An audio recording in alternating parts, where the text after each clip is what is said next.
We don't trust UK. SNP threaten to stall Brexit until London makes power concessions. The Scottish minister warned Westminster that the SNP-led government could refuse to support any Brexit legislation until devolution issues are revolved.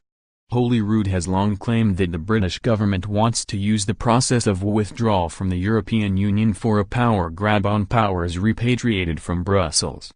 Speaking to BBC Good Morning Scotland, Mr. Russell said, "We have taken a very strong line on this. In my statement to Parliament, I indicated I couldn't conceive of circumstances in which we brought legislative consent motions about Brexit issues to the Chamber until we had resolved the issue of the STALL Convention, the way the parliaments work together." Mr. Russell said the Scottish government doesn't trust the broken devolution system and would not buckle until it was fixed. He also urged Theresa May's number 2 David Lidington to consider a solution to ensure Scotland retains control over devolved matters. The SNP minister continued, "We don't trust that system any longer, and I made that point to David Lidington. He needs to be thinking about how they respond to that. The ball is very much in their court. We have said there are things we cannot now do because they have broken the system."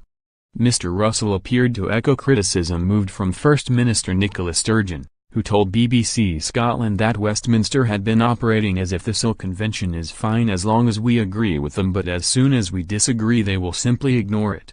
A Whitehall source dismissed SNP claims of defending devolution, insisting the Nationalist Party was seeking to win support to further their cause of independence.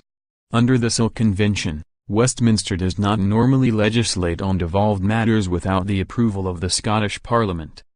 However, after MSPs voted against consent for the EU withdrawal bill, the UK government announced it would move ahead regardless, with Ms. Sturgeon claiming the convention had been ripped up. The First Minister said trust between Holyrood and Westminster had been eroded by the Brexit bill, but claimed to be very keen to see how we can rebuild it and re-establish it.